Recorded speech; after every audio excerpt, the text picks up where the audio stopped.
Welcome to மெக்டாலஜிஸ். இந்த வீடியோவில் நம்ம என்ன டாபிக் பார்க்க போகிறோம் அப்படின்னு பார்த்தீங்கன்னா, பர்ஃபார்மன்ஸ் ஆஃப் என் ஐசி இன்ஜினில் எப்படி ப்ராப்ளம் வந்து சால்வ் பண்ணுறது அப்படிங்கிறத பார்த்தீங்கன்னா, ஸோ ஆல்ரெடி நம்ம யூடியூப் சேனலில் பர்ஃபார்மன்ஸ்னால் என்ன, அதில் என்னென்ன பெராமீட்டர்ஸ் வந்து நம்ம மெஷர் பண்ண வேண்டியது இருக்குது, அதுக்கான ஃபார்முலாஸ் எல்லாம் என்ன அப்படிங்கிறது நான் வீடியோ போட்டிருக்கேன். அந்த வீடியோக்கான லிங்க் வந்து இந்த வீடியோவோட டிஸ்கிரிப்ஷன் பாக்ஸில் இருக்குது.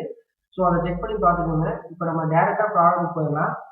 ஸோ இந்த வீடியோவில் நான் வந்து ஒரு ப்ராப்ளம் தான் சால்வ் பண்ண போகிறேன். இந்த வீடியோவில் எப்படி ப்ராப்ளம் சால்வ் பண்ணுறது அப்படிங்கிறத பற்றி நம்ம பார்க்கலாம். ஸோ இப்போ ஒரு ப்ராப்ளம் கொடுத்துருக்கேன். ஸோ அந்த ப்ராப்ளம் பாருங்கள், என் 4 ஸ்ட்ரோக் 6 சிலிண்டர் எஸ்ஐ இன்ஜின் கொடுத்துருக்காங்க. இப்போது என்ன ஸ்ட்ரோக் அப்படிங்கிறத பார்த்தீங்கன்னா, எத்தனை ஸ்ட்ரோக் அப்படின்னு பார்த்தீங்கன்னா 4 ஸ்ட்ரோக். 4 ஸ்ட்ரோக் வந்து அந்த ஐசி இன்ஜினில் நடக்குது. 4 ஸ்ட்ரோக் இன்ஜின். ஸோ இப்போ பாருங்கள் 6 சிலிண்டர். ஸோ 6 சிலிண்டர் வந்து கொடுத்துருக்காங்க. 6 சிலிண்டர் வந்து கொடுத்துருக்காங்க. எஸ்ஐ இன்ஜின் சொல்லிட்டாங்க. ஸோ எஸ்ஐ இன்ஜின் அப்படிங்கிறது ஸ்பாட் இக்னிஷன், அதாவது பெட்ரோல் இன்ஜின். அதுதான் அந்த எஸ்ஐ அப்படின்னு சொல்றாங்க. Has a bore of each cylinder has 70 mm. So ஒவ்வொரு சிலிண்டருமே 70 mm சொல்லிட்டாங்க. ஸோ இது என்னது? போர். போர்னா என்ன? போர் அப்படிங்கிறது டயாமீட்டர், இன்ஜினோட டயாமீட்டர் தான் போர் அப்படிங்கிறது. ஸோ இப்போ இங்க சொன்ன 4 ஸ்ட்ரோக்கை நம்ம ஒரு டேட்டாவை எடுத்துக்கலாம். ஸோ இங்கே நான் 4 ஸ்ட்ரோக் 6 சிலிண்டர் அப்படிங்கிற அந்த இன்ஜினை மென்ஷன் பண்ணிட்டேன். அதுக்கப்புறம் பாருங்க, போர் கொடுத்துருக்காங்க. Bore of each cylinder as 70 mm. So diameter கொடுத்துருக்காங்க. இன்ஜினோட டயாமீட்டர் தான் போர் அப்படின்னு சொல்லுவோம். ஸோ அதனால இந்த இடத்துல டி கொடுத்துருக்காங்க. அந்த டியை நான் எடுத்துக்கிறேன். டி பாருங்க 70 mm கொடுத்துருக்காங்க இல்லையா? நீங்க பாருங்க ப்ராடக்ட்ல 70 mm வந்து கொடுத்துருக்காங்க. ஸோ இந்த 70 mm அப்படிங்கிறத நம்ம என்ன பண்ணணும்? மீட்டருக்கு கன்வெர்ட் பண்ணணும். எப்பவுமே ப்ராடக்ட் சால்வ் பண்ணும்போது நம்ம மீட்டருக்கு தான் கன்வெர்ட் பண்ணி மீட்டரில் தான் நம்ம சப்ஸ்டியூட் பண்ணணும். ஸோ அதனால நான் என்ன பண்ணுறேன் அப்படின்னா, 70 mm நான் என்ன பண்ணுறேன்? 1000 டிவைட் பண்ணிக்கிறேன். So 70 dividing by 1000. இது போட்டிங்கன்னா வேல்யூ 0.07 மீட்டர் கிடைக்கும். ஸோ வந்து ஒரு மீட்டர் அப்படிங்கிறத வந்து 1000 மில்லிமீட்டர். ஸோ எப்படி பார்த்தீங்கன்னா நம்ம 1000 இங்கே வந்து வகுக்கணும்.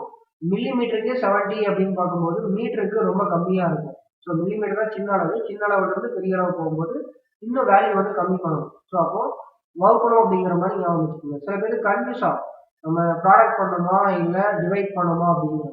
ஸோ சின்ன அளவுலேயே 70 தான் இருக்குது. அப்போ வந்து பெரிய அளவு போகும்போது என்ன ஆகும்? இன்னும் கம்மியாகும்.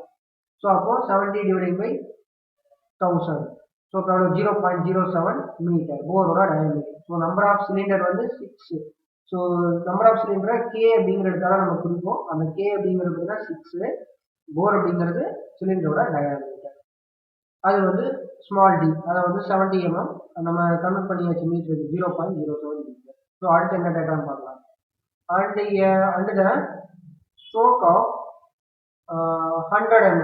ஸோ ஸ்ட்ரோக்கோட ஸ்ட்ரோக்கு ஸ்பெல்லிங் தப்பா இருக்கு. STROK ஸ்ட்ரோக் பார்த்தீங்கன்னா 100 mm கொடுத்துருக்காங்க. 100 mm அப்படிங்கிறது ஸ்ட்ரோக் அப்படிங்கிறது கேபிட்டல் எல் அப்படிங்கிற எழுத்தால டினோட் பண்ணுவோம். ஸோ இங்கே பாருங்க, கேபிட்டல் எல் போடுவாங்க, சில நேரத்தில் ஸ்மால் எல் போட்டுக்கலாம், தப்பு இல்லை. ஸோ சில புக்கில் எல்லாம் ஸ்மால் எல் போட்டிருக்காங்க, சில புக்கில் கேபிட்டல் எல் கொடுத்துருக்காங்க.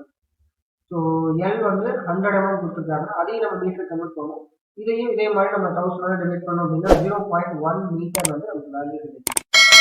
ஸோ நம்பர் ஆஃப் சிலிண்டர் 6, போர் வந்து டி, எல் வந்து 0.1 மீட்டர். ஸோ நெக்ஸ்ட் பாருங்க, இந்த clearance volume per cylinder 67 cc கொடுத்துருக்காங்க. 67 cc கியூபிக் சென்டிமீட்டர். அந்த கியூபிக் சென்டிமீட்டரை நம்ம மீட்டர் கியூபுக்கு கன்வெர்ட் பண்ணிக்கணும்.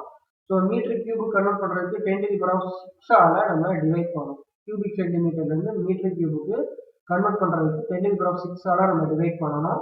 ஸோ இப்போ 67 டிவைடிங் பை 10⁻6 பார்த்தீங்கன்னா 0.4067 மீட்டர் கியூப் அப்படிங்கிற ஒரு வேல்யூ நமக்கு கிடைச்சிருக்கு.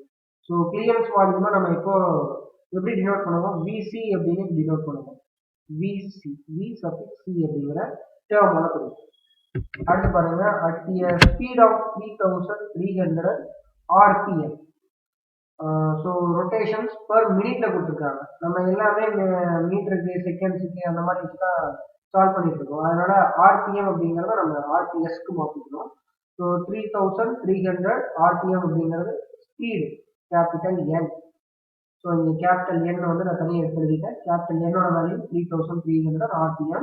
இதை வந்து மினிட் அப்படிங்கிறது பெரிய வேல்யூ இல்லையா, ஒரு மினிட்டுக்கும் ஒரு செகண்டுக்கும் இடையில 60 அப்படிங்கிற வேல்யூ தான் இருக்கு இல்லையா. ஒரு மினிட் அப்படிங்கிறது 60 seconds. So 3300 dividing by 60 is equal to 55 RPS. So rotations per second வந்து நமக்கு வேல்யூவை நம்ம கால்குலேட் பண்ணியாச்சு. ஸோ ஸ்பீடோட வேல்யூ எவ்வளவு, 55 ஆர்பிஎஸ். அடுத்து பாருங்க, இந்த பிஎல் கன்சம்ஷன் கொடுத்துருக்காங்க. Fuel consumption is 20 kilogram per hour கொடுத்துருக்காங்க. 20 கிலோகிராம் பை அவர் கொடுத்துருக்காங்க. ஸோ இதை வந்து நான் அப்படியே வச்சிருக்கிறேன். ஸோ நம்ம வந்து வேணும்னா நம்ம என்ன பண்ணிக்கலாம் அப்படின்னா 20 டிவைடிங் பை 3600 போட்டு நம்ம செகண்ட்ஸுக்கு கூட மாற்றி வச்சுக்கலாம். ஸோ இப்போ இந்த பிஎல் கன்சம்ஷனை நான் அப்படியே வச்சிருக்கிறேன். சப்போஸ் வேணும்னா நம்ம செகண்ட்ஸ்க்கு மாற்றிக்கலாம். ஸோ நெக்ஸ்ட் பார்த்தீங்க அப்படின்னா torque developed is 135 newton metre. 135 newton metre கொடுத்துருக்காங்க. இந்த மாதிரியான ப்ராப்ளம் சால்வ் பண்ணும்போது, இந்த பர்ஃபார்மன்ஸ் ஆஃப் பேராமீட்டர் சால்வ் பண்ணும்போது வேல்யூ ரொம்ப அதிகமாகும். அதனால இந்த ஃபோர்ஸ் வேல்யூஸ் எல்லாமே நம்ம என்ன பண்ணிக்கலாம்னா கிலோவில் எடுத்துக்கலாம். ஸோ கிலோவில் எடுத்துக்கும் போது 135 நியூட்டன் தான் இருக்குது. இப்போ கிலோவுக்கு மாற்றும் போது என்ன பண்ணணும், டிவைட் பண்ணிக்கணும். 0.135 கிலோ நியூட்டன் பை மீட்டர். எதால டிவைட் பண்ணுறது அப்படின்னு கேட்டீங்கன்னா 1000ஆல டிவைட் பண்ணிக்கணும். கிலோ அப்படின்னா 1000 இல்லையா, கிலோ கிலோ அப்படிங்கிறது 1000, அதாவது 10 to the power of 3 அப்படின்னு வரும். ஸோ இந்த கிலோனா 10 to the power of 3. So இப்போ நான் வந்து 135 1000 டிவைட் பண்ணோன்னா எனக்கு எவ்வளோ கிடைக்குது, 0.135 கிலோ நியூட்டன் மீட்டர். இங்கே பாருங்க, கே வந்து நான் ஸ்மால் லெட்டரில் குறிச்சிருக்கிறேன். கேபிட்டல் லெட்டரில் குறிக்கிறதுக்கு நம்ம கெல்வின் அப்படிங்கிற டேர்ம் வந்து நம்ம யூஸ் பண்ணுவோம். அதனால வந்து டெம்பரேச்சரை குறிக்கிறதுக்கு கேபிட்டல் கே போட்டுக்கலாம். கிலோ அளவாக குறிக்கிறதுக்கு நம்ம என்ன பண்ணிக்கலாம் அப்படின்னா ஸ்மால் லெட்டரை நம்ம யூஸ் பண்ணிக்கலாம். ஸோ கிலோ நியூட்டன் மீட்டர், இதுதான் வந்து ப்ரொசீஜர். அடுத்து பாருங்க, கால்குலேட்டர் இருக்கு. Sorry, calculate break thermal efficiency if the calorific value of fuel is 45,000 kilojoules by kilogram. So நம்ம என்ன கால்குலேட் பண்ணோம், break thermal efficiency eta BTh வந்து நம்ம கண்டுபிடிக்கணும். ஸோ ஈட்டா பிடிஹெச் தான் நம்ம கண்டுபிடிக்கணும். இதை வந்து ஈட்டா பின்னு போட்டுருங்க. சில புக்கில் ஈட்டா பிடிஹெச் அப்படின்னு கூட கொடுத்துருக்காங்க. அதாவது பிரேக் தெர்மல் எஃபிஷியன்சிங்கிறது ஈட்டானா எஃபிஷியன்சி, பிடிஹெச் அப்படிங்கிறது பிரேக் தெர்மல் அப்படின்னு இருக்கும். ஓகே, இப்போ வந்து கலோரிஃபிக் வேல்யூ கொடுத்துருக்காங்க. கலோரிஃபிக் வேல்யூவை சிவி அப்படிங்கிற டேர்மாக குறிப்போம். 45,000 kilojoules by kilogram. இந்த வேல்யூ நம்ம எடுத்துக்கிட்டாச்சு. அடுத்து வந்து காமாவோட வேல்யூ கொடுத்துருக்காங்க. So gamma is equal to 1.4. இது என்ன அப்படின்னா adiabatic index. Adiabatic index. So gamma, so இந்த காமாவோட வேல்யூவை 1.4 அப்படின்னு சொல்லிட்டாங்க. ஏருக்கு 1.4 தான் கான்ஸ்டன்டான வேல்யூ.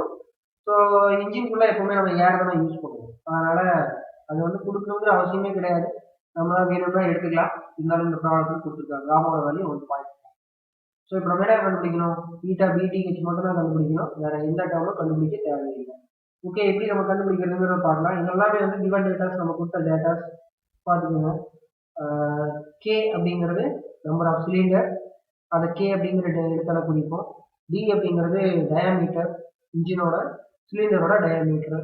ஸ்மால் டி அப்படிங்கிறது அது கொடுத்துருக்காங்க. ஸோ நமக்கு மீட்டர் எப்பவுமே வச்சுக்கணும். அதே மாதிரி செகண்ட்ஸ் எல்லாம் எப்பவுமே கன்வெர்ட் பண்ணிக்கணும். இந்த ஃபியூல் கன்சம்ஷன் மட்டும் நான் வந்து 20 கிலோகிராம் பை ஹவர்ல நான் வச்சிருக்கிறேன். அப்படி வச்சிருக்கிறேன் பார்ப்போம். நான் ஏன் மாற்றலை அப்படிங்கிறத சொல்கிறேன். ஓகே, இப்போ நம்ம வந்து பிடிஹெச் எப்படி கண்டுபிடிக்கிறதுன்னு பார்க்கலாம். Eta BTh. ஸோ நம்ம கொடுத்த டேட்டா எல்லாமே நான் மறுபடியும் இங்கே நோட் பண்ணிக்கிட்டேன்.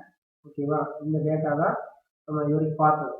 ஓகே, இப்போ நம்ம வந்து எப்படி ப்ராப்ளம் சால்வ் பண்ணுறதுன்னு பார்க்கலாம். இங்கே பாருங்க, brake thermal efficiency eta B or eta BTH நம்ம எப்படி வேணாலும் எடுத்துக்கலாம். ஓகேவா, so eta BTH or eta B பார்த்தீங்கன்னா BP into 3600 divided by MF into CV. இதுதான் அதோட ஃபார்முலா. இது வந்து ஃபார்முலா. இந்த ஃபார்முலாவில் பாருங்க 3600 அப்படிங்கிற ஒரு டேர்ம் இருக்கா. இந்த 3600 எதை குறிக்குது அப்படின்னு பார்த்தீங்கன்னா, இங்கிலீஷ் ஸ்பெல்லிங் தப்பு, கன்சம்ஷன். ஸோ ஃபியூல் கன்சம்ஷனில் பாருங்க, MF is equal to 20 kilogram by hour. So இதில் அவர் இருக்கா, இந்த அவரை வந்து நம்ம செகண்ட்ஸாக கன்வெர்ட் பண்ணல. ஸோ சில நேரங்களில் கன்ஃபியூஸ் ஆகும் அப்படிங்கிற மாதிரி நம்ம டேரெக்டாக ஃபார்முலாவிலேயே இந்த 3600 கொண்டு வந்துட்டாங்க. எப்பவுமே வந்து அவரில் தான் நம்ம மெஷர் பண்ணுவோம், செகண்ட்ஸுக்கு மெஷர் பண்ண மாட்டோம். அதனால வந்து பிஎல் கன்சம்ஷனை எப்பவுமே அவரில் சப்ஸ்டியூட் பண்ணிக்கலாம் அப்படிங்கிறதுனால இந்த 3600 ஃபார்முலாவில் ஆட் பண்ணிட்டாங்க. ஸோ நீங்கள் டேரெக்டாக என்ன பண்ணிக்கலாம்னா கிலோகிராம் பை அவர்லேயே நீங்கள் சப்ஸ்டியூட் பண்ணிக்கலாம். இதை பிஎல் கன்சம்ஷனை மட்டும். பிபிங்கிறது பிரேக் பவர், எம்எஃப் அப்படிங்கிறது பிஎல் கன்சம்ஷன், சிவி அப்படிங்கிறது கலோரிஃபிக் வேல்யூ, 3600 கான்ஸ்டன்ட். இப்போ நம்ம வந்து பிபி மட்டும் தான் நம்ம கண்டுபிடிக்கணும். பிபிக்கான ஃபார்முலா என்ன அப்படின்னு பார்த்தீங்கன்னா 2π/NT. ஸோ இதை வந்து நம்ம கிலோ வாட்டில் தான் நமக்கு கிடைக்கும். ஏன் அப்படின்னு பார்த்தீங்கன்னா நம்ம டார்கை எப்பவுமே இதில் சப்ஸ்டியூட் பண்ணணும் அப்படின்னா கிலோ நியூட்டன் மீட்டரில் தான் சப்ஸ்டியூட் பண்ணணும். அப்படி சப்ஸ்டியூட் பண்ணோம்னா நமக்கு என்ன கிடைக்குன்னா கிலோ வாட்டில் தான் கிடைக்கும். ஓகே, இப்போ நம்ம கொடுத்த டேட்டாஸ் எல்லாத்தையும் இதை நம்ம சப்ஸ்டியூட் பண்ணிக்கலாம். இங்கே 2 அப்படிங்கிறது கான்ஸ்டன்ட் வேல்யூ, பைங்கிறது 3.14, என் அப்படிங்கிறத நான் செகண்ட்ஸுக்கு மாற்றிட்டேன்.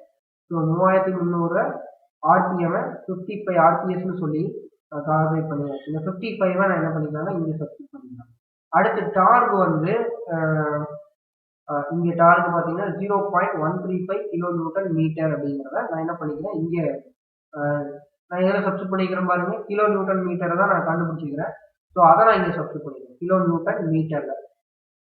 ஸோ இப்போ எல்லா வேலையும் சப்ஸ்டியூட் பண்ணியாச்சு. இதை நீங்கள் கால்குலேட் பண்ணீங்க அப்படின்னா நமக்கு கிடைக்கக்கூடிய வேல்யூ எவ்வளவு அப்படின்னா 46.653 கிலோ வாட் அப்படிங்கிறது.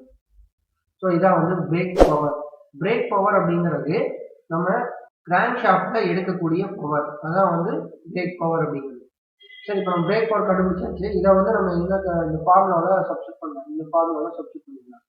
ஸோ இதில் பாருங்க 46.653 நான் சப்ஸ்டியூட் பண்ணிட்டேன். இங்கே 3600 அது கான்ஸ்டன்ட் வேல்யூ அப்படி வச்சுக்கலாம். 20 அப்படிங்கிறது எனக்கு கிலோகிராம் பை அவர். இங்கே பாருங்க எம்எஃப் வந்து நம்ம என்ன பண்ணிக்கணும் கிலோகிராம் பை அவர்ல தான் நம்ம சப்ஸ்டியூட் பண்ணணும். ஏன் அப்படின்னா இந்த 3600 நான் கொடுத்துருக்கேன். அப்படி இல்லை அப்படின்னா நம்ம செகண்ட்ஸில் சப்ஸ்டியூட் பண்ணணும் அப்படின்னா நம்ம என்ன பண்ணணும்னா இந்த 20யை 3600 டிவைட் பண்ணிக்கணும். அப்படி டிவைட் பண்ணிட்டு இங்கே போட்டோம் அப்படின்னா நம்ம என்ன பண்ணிக்கலாம் இந்த 3600 போட தேவையில்லை. ஓகேவா, புரியுதா? ஸோ இப்போ இந்த 3600 தான் நான் அப்படி போட்டிருக்கேன். ஓகேவா, ஸோ 20 அப்படிங்கிறது அப்படி டேட்டா சப்ஸ்டியூட் பண்ணிட்டேன். சிவி வந்து கலோரிஃபிக் வேல்யூ அது 45,000.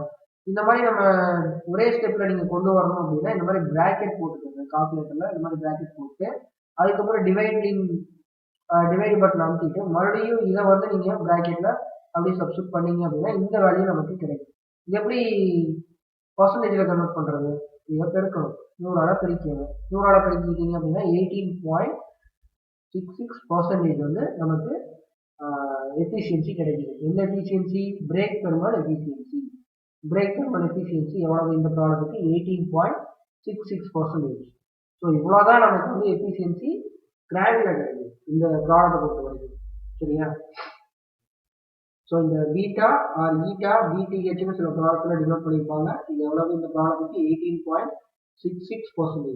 ஸோ ஈட்டா பிடிஹெச்க்கான ஃபார்முலா வந்து ஒரே ஒரு ஃபார்முலா தான், BP into 3600 dividing by MF into CV. So இந்த ஃபார்முலாவில் தான் நம்ம ஈட்டா பிடிஹெச்சை கண்டுபிடிக்கணும். இதுக்கு நம்ம முக்கியமாக வேணுங்கிறது பிபி.